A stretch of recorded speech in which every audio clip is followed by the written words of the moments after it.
Kita akan sama-sama, saya mengajak kita untuk melihat dari firman Tuhan Kisah Para Rasul pasal 14 ayat 21 sampai ayat yang ke-28. Tetapi saudara-saudara, saya ingin mengajak saudara melihat dua ayat saja, 21 dan 22. Karena saya pikir ini bagian yang cukup baik untuk kita renungkan saudara-saudara ya. Kisah Para Rasul pasal 14 ayat 21 dan 22. Demikianlah firman Tuhan. Paulus dan Barnabas memberitakan Injil di kota itu, yaitu kota Derbe, dan memperoleh banyak murid. Lalu kembalilah mereka ke Listra, Ikonium, dan Antioquia. Ayat 22. Di sana mereka menguatkan hati murid-murid dan menasihati mereka supaya bertekun dalam iman dan mengatakan bahwa untuk masuk ke dalam kerajaan Allah kita harus mengalami banyak sengsara. Sekali lagi, untuk masuk ke dalam kerajaan Allah, kita harus mengalami banyak sengsara. Sedemikian juga pembacaan firman Tuhan, saudara. Tolong kembalikan ke slide saya. Saudara, hari ini dalam surat yang diterima atau dalam kisi-kisi eksposisi khotbah yang harus dipelajari hari ini, judulnya adalah pemuridan dan pertumbuhan jemaat. Tetapi izinkan saya, saudara-saudara, ketika saya merenungkan firman Tuhan ini baik-baik, saya eager untuk kemudian memberikan atau memberi judul dari perenungan firman Tuhan hari ini adalah Living in the Kingdom of God, atau hidup di dalam kerajaan Allah. Saudara, firman Tuhan yang tadi kita baca adalah firman Tuhan yang seharusnya waktu kita baca tadi membuat kita curious atau membuat kita menjadi penasaran. Karena sadar atau tidak sadar ada satu istilah sebenarnya yang kalau saudara baca tadi yang saya ulang, harusnya membuat kita jadi bertanya-tanya. Bertanya-tanya. Kenapa saudara-saudara? Untuk masuk dalam kerajaan Allah, firman Tuhan mengatakan kita harus mengalami banyak sengsara. Untuk masuk dalam kerajaan Allah, kita mengalami banyak sengsara. Pertanyaan kita adalah, saudara-saudara, berarti para murid waktu itu sudah masuk atau belum masuk? Sudah masuk atau belum masuk? Kalau misalnya dikatakan untuk masuk dalam kerajaan Allah harus mengalami banyak, dan itu diajarkan oleh para rasul. Murid-murid yang hari itu di kota Derbe dikatakan demikian, untuk masuk harus mengalami banyak sengsara. Berarti sudah masuk atau belum masuk? Saudara-saudara, ini jadi sebuah perkataan yang membingungkan, bukan? Saudara, sebelum saudara bingung lebih lanjut, saya ingin mengawali saudara-saudara dengan film ini. Ada yang udah nonton? Ada yang sudah nonton? Yang sudah nonton boleh angguk-angguk sedikit? Boleh saya lihat wajahnya? Biasanya ini emak-emak yang suka nonton ya, dia sudah nonton. Kenapa? Karena film ini adalah film yang terkenal, saudara, jadi viral belakangan hari ini. Judul filmnya adalah How to Make Millions Before Grandma Dies. Ya. Film ini adalah film Thailand yang ide ceritanya adalah ada seorang ama atau seorang oma yang divonis oleh dokter 1 tahun lagi meninggal dunia karena kanker, saudara-saudara.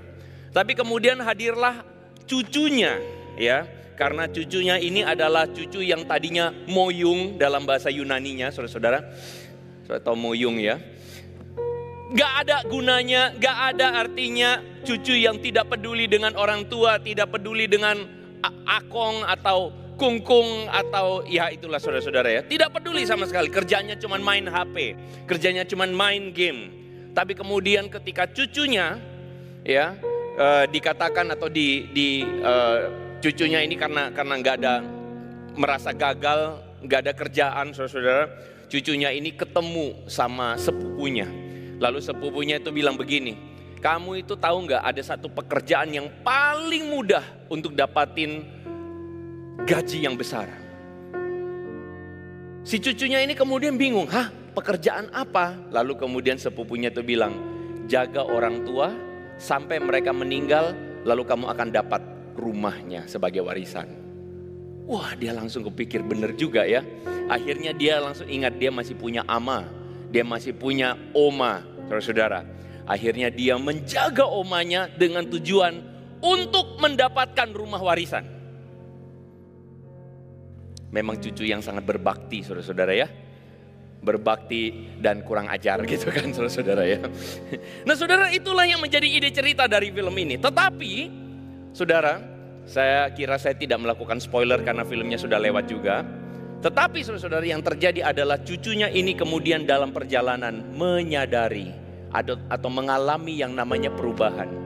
Yang tadinya ingin untuk mendapatkan harta warisan, tapi kemudian dia berubah, mengalami perubahan. Dan akhirnya dia benar-benar merawat omanya atau amanya karena kasih. Nah saudara-saudara, film ini menjadi sangat-sangat ngetren atau viral karena ada sebuah ada sebuah challenge di kalangan anak muda zaman now. Apa itu? Sebelum nonton dan sesudah nonton. Kira-kira challenge-nya kayak begini. Soundnya tolong. Do you think you're gonna cry? No. Do you think you're gonna cry? I don't think so. It's just a movie. You're gonna cry? No.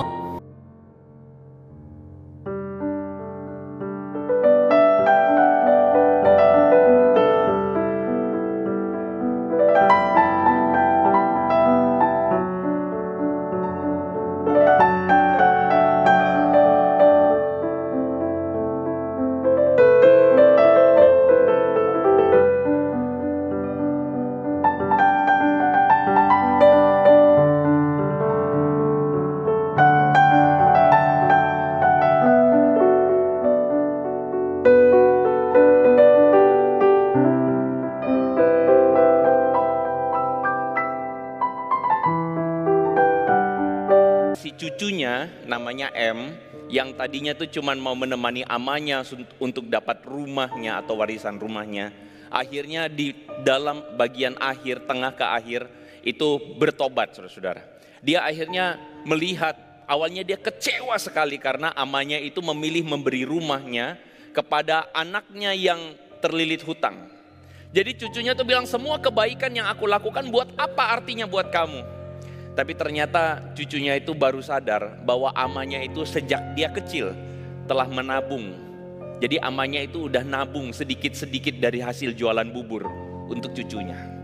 Dan akhirnya saudara-saudara, cucunya ya terharu saudara-saudara ya, karena ternyata amanya itu sayang sama dia. Saudara-saudara, kisah ini kenapa saya angkat di awal, bukan untuk membuat saudara mewek, tidak saudara ya. Dan juga tentu saja kalau ada cucu yang hari ini masih belum berbakti kepada orang tua, bertobatlah sebab kerajaan Allah sudah dekat, begitu ya. Maksud saya adalah kisah ini saya ingin menunjukkan kepada Anda bahwa menjadi cucu belum tentu benar-benar menjadi seorang cucu. Setuju nggak saudara? Menjadi seorang cucu, statusnya adalah seorang cucu bagi film ini saudara. Tetapi belum tentu membuat dia benar-benar menjadi seorang cucu, setuju? Sama halnya ada seorang anak, dia adalah anak tetapi belum tentu dia benar-benar adalah anak. Maksud saya adalah hari ini kita melihat ada banyak orang yang punya anak secara status punya anak. Tetapi anak tersebut belum tentu benar-benar bersikap sebagai seorang anak yang semestinya. Saudara sepakat dengan saya? Ada kita mempunyai seorang pasangan istri atau suami, tapi belum tentu karena kita terikat dalam sebuah pernikahan, belum tentu kita bersikap sebagai seorang suami yang benar. Belum tentu kita bersikap sebagai seorang istri yang benar. Saudara-saudara, kira-kira itulah ide yang ingin disampaikan saudara-saudara. Ketika saya mengajak saudara untuk melihat Kisah Rasul 14 ayat 22 ini. Saudara-saudara, ayat 22 ini menceritakan kepada kita bahwa Paulus dan Barnabas itu mengajar kepada murid-murid di Derbe. Murid-murid dalam hal ini adalah para pengikut Yesus atau orang yang sudah bertobat menerima Yesus Kristus. Tetapi menariknya adalah Paulus dan Barnabas dikatakan menguatkan hati murid-murid supaya mereka bertekun dalam iman dan mengatakan bahwa untuk masuk dalam kerajaan Allah mereka harus mengalami banyak sengsara. Saudara-saudara, seperti di awal tadi saya katakan, apakah berarti sudah menjadi murid belum masuk kerajaan Allah? Itu pertanyaannya. Karena Paulus dan Barnabas seharusnya kan ketika ngomong menguatkan hati murid-muridnya, lalu kemudian Paulus bilang begini kepada murid-muridnya, bahwa kepada murid-murid di Derbe, bahwa mereka sudah ada dalam kerajaan Allah, bersukacitalah. Tetapi justru sebaliknya yang Paulus katakan adalah untuk masuk dalam kerajaan Allah kita harus mengalami banyak sengsara. Saudara, untuk membuat ini menjadi lebih clear adalah, mari kita lihat sama-sama terjemahan yang lain, saudara ya. Terjemahan yang lain, New International Version mengatakan bahwa to enter the kingdom of God, atau kalimat lengkapnya adalah we must go through many hardship. Kita harus melalui banyak sengsara untuk masuk. Berarti statusnya udah masuk atau belum? Udah masuk atau belum? Ada yang udah bilang udah, ada yang udah bilang belum, gitu, saudara ya. Tapi sekilas kalau kita baca, kelihatannya belum. English Standard Version dikatakan bahwa through many tribulation we must enter the kingdom of God. Bahkan even saudara New Living Translation mengatakan bahwa we must suffer many hardship to enter the kingdom of God. Jadi begini saudara, ketika kita membaca bagian ini, akhirnya kita jadi bertanya, bukankah para murid itu sudah masuk kerajaan Allah? Saudara tentu percaya bahwa ketika saudara telah percaya kepada Kristus, mengikut Yesus, saudara sudah masuk kerajaan Allah. Amin. Tetapi rupanya masuk kerajaan Allah ini menjadi sesuatu yang ditanyakan sekali lagi kepada para murid oleh Paulus. Bukankah kita sudah selamat? Saudara-saudara, banyak orang hari ini, atau orang Kristen lebih tepatnya, mengatakan bahwa oh yang penting kita percaya Yesus. Yang penting kita sudah jadi Kristen. Yang penting kita sudah masuk gereja. Saudara-saudara, karena kita Kristen, kita percaya Yesus, masuk gereja, itu tidak berarti bahwa semua tas kita sudah selesai. Tidak berarti bahwa semuanya sudah beres. Tidak berarti bahwa it's all done. Enggak. Tidak berarti bahwa tugas kita telah selesai. Tetapi bagian firman Tuhan ini ingin kasih tahu bahwa justru percaya kepada Yesus atau untuk mengikut Yesus itu adalah sebuah proses untuk memulai masuk kerajaan sorga. Saya tidak mengatakan saudara belum pasti selamat, tidak. Seorang yang mengikut Yesus pasti selamat. Tetapi proses pengudusan itu sifatnya adalah bertahap. Amin. Saudara-saudara, kalau saudara punya anak, waktu saudara melahirkan anak saudara itu statusnya anak atau bukan? Anak dong. Ataukah ada di antara saudara langsung bilang agreement dulu sama anak saudara, nah agreement dulu ya, nanti kalau kamu sampai PhD di Harvard baru kamu jadi anak saya. Begitu? Enggak kan? Kita punya anak kita langsung jadi. Tetapi anak kita tidak berarti anak kita itu udah langsung tidak usah ngapa-ngapain karena saya sudah jadi anak papa mama. Saudara paham maksud saya? Anak kita itu harus belajar menjadi seorang anak. Dari perspektif orang tuanya, anak itu sudah jadi anak. Tapi dari perspektif si anak itu harus belajar menjadi seorang anak. Dan sama halnya saudara-saudara, kerajaan Allah sedang berbicara tentang sebuah proses untuk kita sebagai anak-anak Tuhan belajar untuk menghidupinya. Kerajaan Allah itu saudara-saudara bukan bicara sesederhana nanti kita meninggal lalu kemudian kita masuk surga. Bukan itu. Tetapi kerajaan Allah lebih daripada hanya sekedar nanti mati baru masuk surga. Kerajaan Allah berbicara tentang dunia ini. Saudara, kalau kita buka tentang Alkitab, kita buka Alkitab lalu kita cari tentang kerajaan Allah. Saudara-saudara, kita akan menemukan bahwa artikulasi kerajaan Allah itu tidak bicara soal nanti mati. Tidak. Kerajaan Allah itu berbicara tentang hidup hari ini. Jadi konsep kerajaan sorga itu bukan selalu berbicara tentang nanti mati dulu. Bahkan Tuhan Yesus pun mengajarkan kerajaan sorga itu seumpama seorang yang menemukan harta terpendam. Kerajaan sorga itu seumpama biji sesawi. Saudara, kerajaan sorga itu bukan bicara tentang nanti mati dulu. Tetapi kerajaan sorga itu bicara tentang hidup hari ini. Kerajaan sorga itu bicara tentang bagaimana kita menghidupi hidup hari ini, saudara-saudara. Seorang bernama Patrick Schreiner, kalau saudara mungkin belajar sedikit-sedikit teologi atau saudara suka baca, saudara tentu mulai curiga dengan nama Schreiner. Karena ayahnya adalah Tom Schreiner, adalah seorang begawan sekali atau seorang profesor New Testament Theology, saudara-saudara. Patrick Schreiner ini anaknya. Dia mengatakan, atau saya mengutip perkataan dia di dalam buku The Kingdom of God and the Glory of the Cross, saudara-saudara. Dia mengatakan, the kingdom is the king's power over the king's people in the king's place. Jadi kerajaan itu adalah tentang kuasa sang raja atas umat sang raja di tempat sang raja. Saudara, kuasa teritorinya Tuhan di mana? Halo? Pada bengong, saudara. Kuasa teritorinya Tuhan ada di mana? Tuhan berkuasanya di mana? Di mana, saudara? Di dunia ini, betul? Bukan cuma di sorga doang, tetapi di dunia ini. Sekarang umatnya Tuhan yang mana? Ini saudara bengong atau? Umatnya Tuhan yang mana? Bilang sama kiri kanan kamu. Bilang, kamu. Senggol. Yang suami senggol istrinya. Kamu umatnya Tuhan. Kamu umatnya Tuhan. Gitu loh saudara. Umatnya Tuhan adalah kita semua. Dan the kingdom of God itu bukan ngomong nanti kita mati baru ke sana. Bukan. Tapi kingdom of God itu lagi ngomong tentang kuasanya Tuhan atas hidup kita di dunia ini.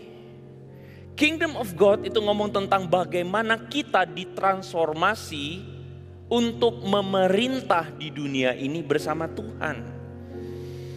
Saudara-saudara, kenapa konsepnya demikian? Karena saya mengamati sebagai seorang Kristen yang besar dalam kultur Kristen, kerajaan Allah atau kerajaan sorga dalam bayangan saya itu adalah, oh nanti kalau mati masuk sorga, itulah kerajaan sorga. Tapi sebenarnya kerajaan sorga itu adalah dunia ini. Kerajaan sorga itu bukan cuma bicara nanti di sana, tapi kerajaan sorga bicara tentang saat ini juga. Saudara dan saya di dunia ini, saudara-saudara. Kenapa demikian? Kalau kita lihat teologi Alkitab secara utuh, saudara-saudara, ide utama dari bagaimana Kejadian sampai Wahyu, ide utamanya itu adalah Tuhan yang memerintah. Itu ide utamanya. Kita mengerti dalam Kejadian pasal 1 ayat 26, sama-sama kita baca saudara ya. 1, 2, 3. Baiklah kita menjadikan manusia menurut gambar dan rupa kita, supaya mereka berkuasa atas ikan-ikan di laut dan burung-burung di udara, dan atas ternak, atas seluruh bumi, atas segala binatang melata yang merayap di bumi. Jadi Tuhan itu menjadikan manusia menurut gambar dan rupanya Tuhan. Apa maksud perkataan itu? Maksud perkataan itu adalah Tuhan menjadikan manusia wakilnya atau representatifnya di atas dunia. Jadi Tuhan memerintah atas dunia melalui siapa? Adam dan Hawa. Tuhan memerintah atas dunia melalui Adam dan Hawa. Saudara-saudara, konsep itu pun yang kemudian akhirnya kita mengerti ketika kita melihat tentang kerajaan Israel. Kerajaan Israel yang dipimpin oleh Daud, Salomo dan kemudian keturunannya ditujukan untuk apa? Ditujukan untuk menunjukkan satu bentuk kerajaan yang berbeda dari kerajaan dunia yang lain. Kalau kerajaan dunia yang lain adalah kerajaan yang dipimpin oleh hanya sekadar manusia dengan hikmat manusia, tetapi kerajaan Israel adalah kerajaan yang dipimpin oleh Daud, tetapi Daud yang takut akan Tuhan. Itu idenya. Daud yang adalah hamba Tuhan. Daud yang adalah seorang yang dekat di hati Tuhan. Jadi Tuhan memerintah melalui raja-raja. Tuhan memerintah melalui pemimpin-pemimpin. Tuhan memerintah kalau zaman sekarang melalui siapa? Kita orang percaya. Melalui gereja.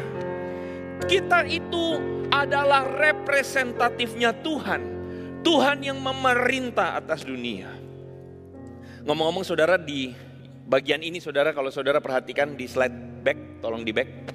Kalau saudara perhatikan, kemarin kita baru merayakan yang namanya kenaikan Tuhan Yesus. Saudara, apa sih makna rohani kenaikan Tuhan Yesus? Tuhan Yesus diinaugurasi Saudara, dalam kultur waktu itu, raja itu ketika ditetapkan jadi raja, belum tentu langsung dinobatkan jadi raja.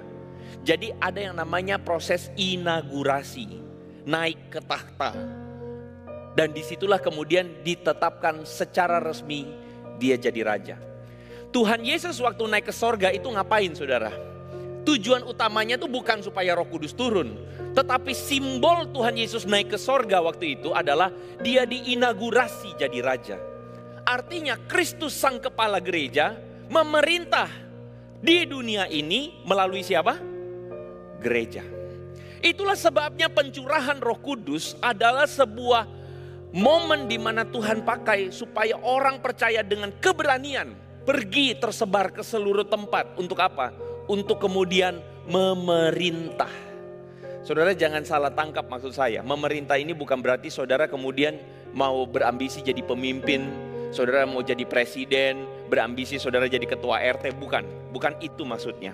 Tetapi memerintah artinya di sanalah saudara menunjukkan bagaimana kerajaan Allah, kuasa Tuhan, kebenaran daripada Tuhan itu kemudian nampak dari hidup saudara. That's why kenapa saya tunjukkan kepada saudara-saudara, inilah definisi ulang. Saudara, saya bukan ingin menunjukkan kepada saudara bahwa saya ciptakan ini, tidak. Sudah banyak orang atau banyak teolog kemudian berusaha untuk mendefinisikan bahwa penginjilan itu apa. Saudara, kadang-kadang kita berpikir penginjilan itu adalah, Pak saya belum sempat menginjili, kenapa? Karena saya tidak tahu caranya ngomong sama orang. Saya tidak tahu caranya bagaimana untuk membawa orang itu percaya kepada Tuhan Yesus. Saya bingung juga Pak, mesti bagaimana ngomongnya. Saudara-saudara, kadang-kadang kita berpikir penginjilan itu ada pada metode tertentu. Kita berpikir penginjilan itu adalah kalau saya ketemu orang di angkot, lalu kemudian saya katakan, tanya sama dia, kamu yakin gak nanti kamu masuk surga? Kalau belum yakin, sini saya kasih tahu sama kamu bahwa ada Tuhan Yesus Juru Selamat. Kita berpikir penginjilan itu jadi kayak begitu. Saudara, suatu kali saudara-saudara saya sedang mewawancarai atau terlibat dalam percakapan iman dengan seorang anak yang akan baptis. Jadi dulu ketika saya pegang bagian pembinaan, saya menetapkan sebuah semacam kayak proses di mana kalau orang belum baptis, nanti sebelum baptis dia harus setelah katekisasi dia harus percakapan iman. Saya duduk dengan seorang anak dalam percakapan iman itu, lalu saya bilang sama dia, oke, kamu mau baptis? Iya.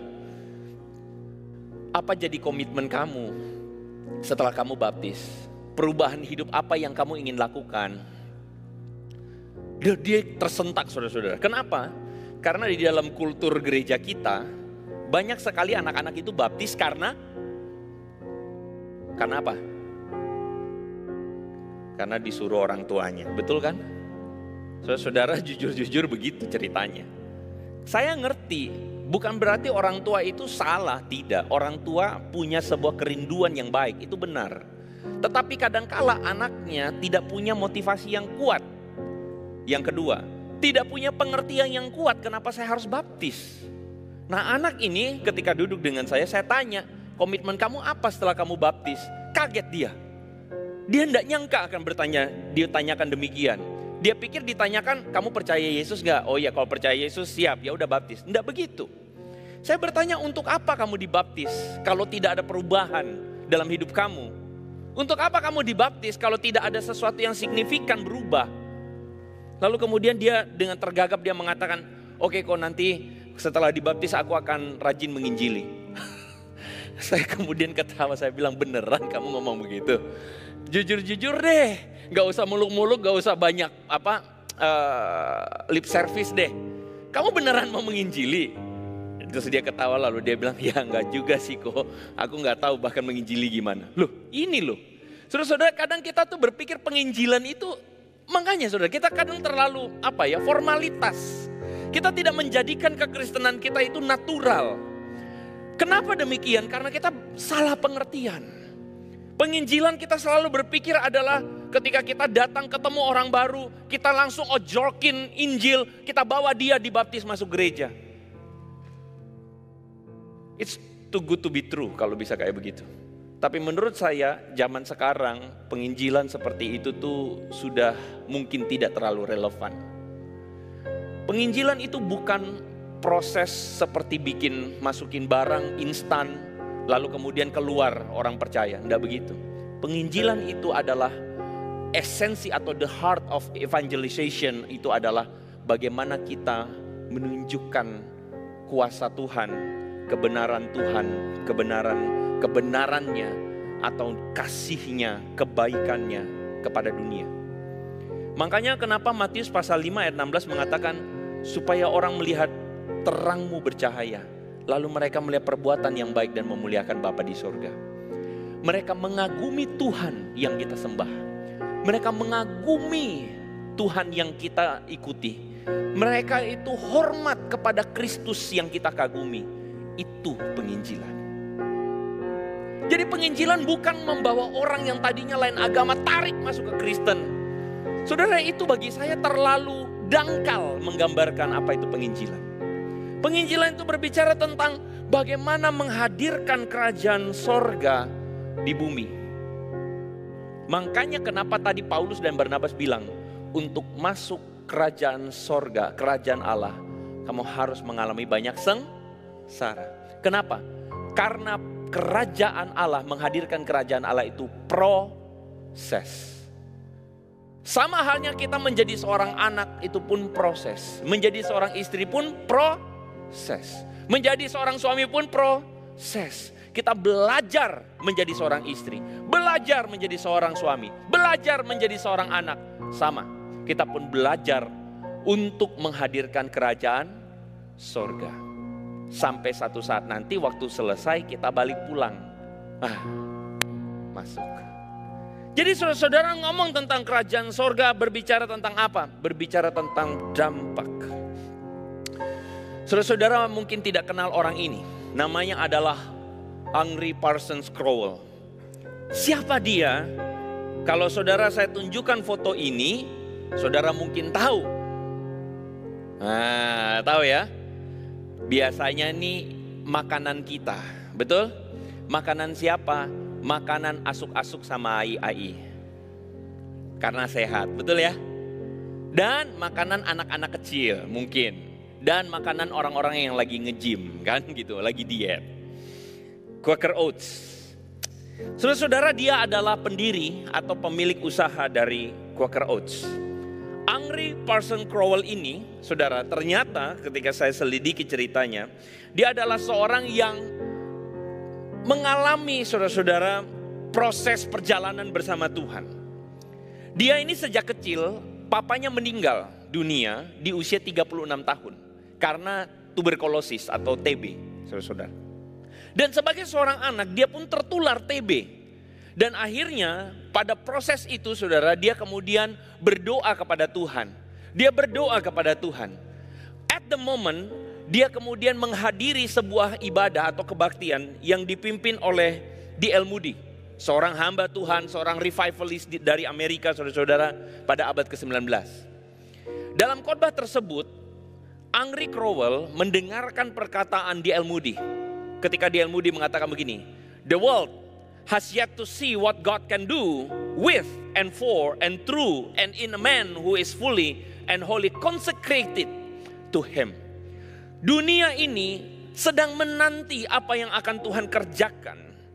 Melalui siapa? Melalui seseorang yang benar-benar memberi dirinya untuk dipakai Tuhan. Maukah engkau untuk menjadi orang tersebut? Apakah Tuhan akan menerima komitmen daripadamu? D.L. Moody memberikan tantangan itu.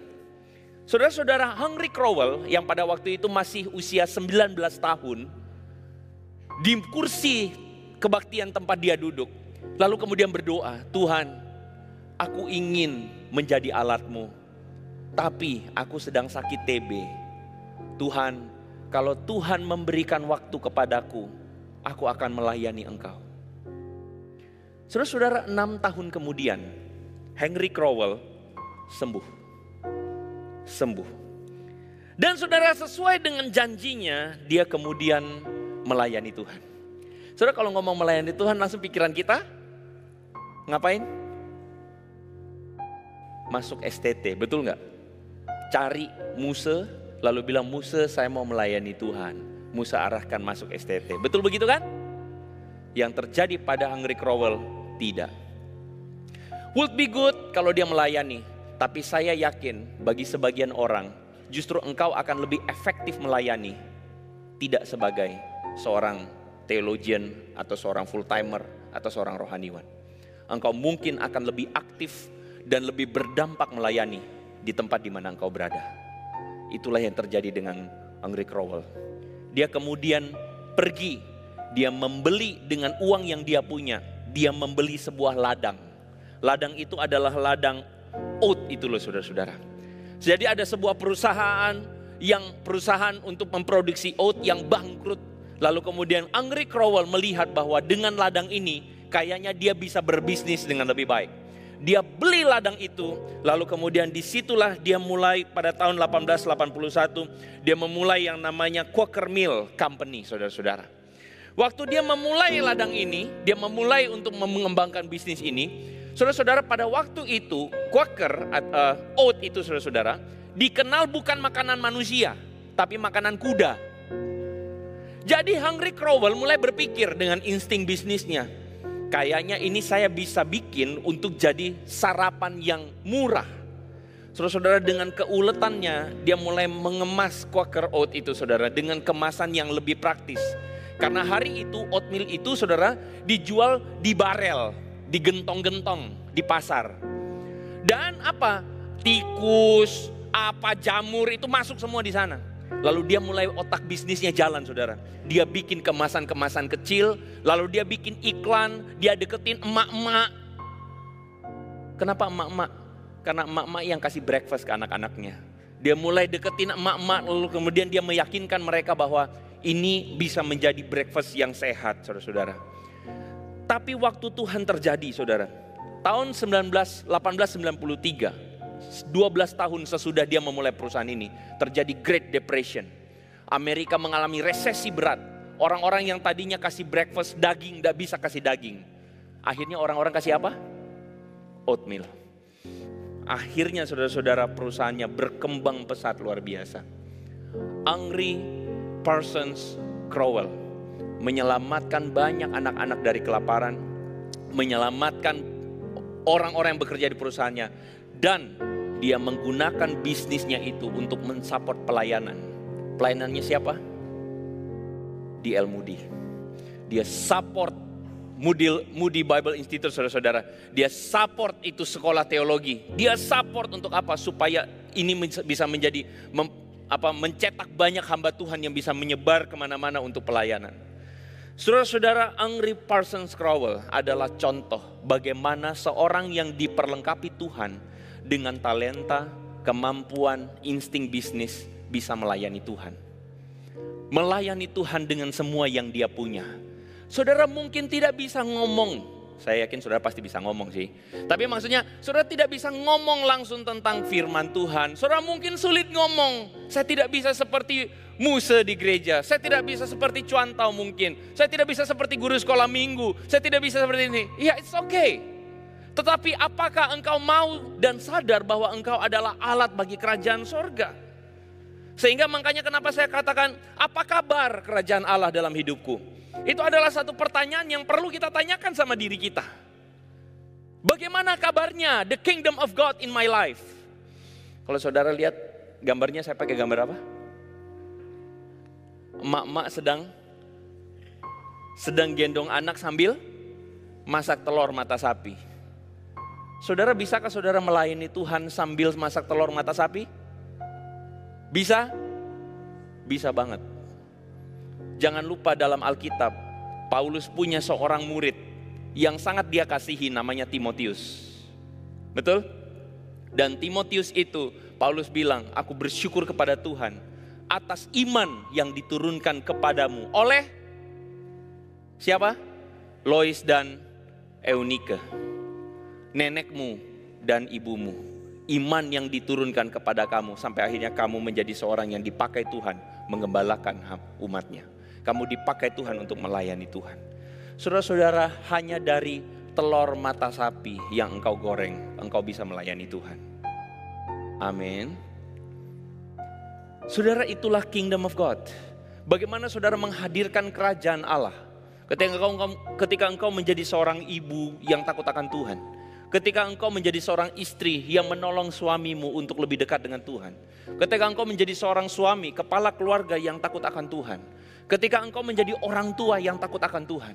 Ketika engkau menjadi bos di perusahaanmu dengan takut akan Tuhan. Ketika engkau menjadi seorang manajer. Ketika engkau menjadi seorang teman, seorang anggota klub sepeda di tempat di mana engkau berada. Ketika engkau jadi ketua RT. Itulah the kingdom of God untuk engkau hadir dan memberi terang di sana. Saudara-saudara, firman Tuhan hari ini sesederhana ingin kasih tahu sama kita bahwa bukan tujuan kita mati masuk surga. Tujuan kita adalah kita hadir menghadirkan kerajaan surga. Sehingga pertanyaan ini jadi satu pertanyaan yang patut untuk kita tanyakan sama-sama. Mari kita ambil waktu sebentar di hadapan Tuhan. Mari kita tanya sama diri kita sendiri. Apa kabar kerajaan Allah dalam hidupku? Apakah engkau sudah bisa menghadirkan kerajaan Allah dalam hidup sehari-hari? Sebagai seorang mama, sebagai seorang papa, sebagai seorang suami, istri, ama, opa, kungkung. Sebagai seorang anggota grup sosialita, sebagai seorang di RT-mu, sebagai seorang dimanapun engkau berada, apakah engkau telah menghadirkan kerajaan Allah di sana? Kepada jemaat di Derbe, Paulus dan Barnabas mengatakan, untuk masuk dalam kerajaan Allah harus mengalami banyak tantangan. Menjadi seorang yang menghadirkan kerajaan Allah ada banyak tantangannya. Tapi saya berdoa semoga jemaat Greenfield kita semua dipakai Tuhan untuk menginjili. Dipakai Tuhan jadi berkat. Dipakai Tuhan jadi terang dimanapun engkau berada.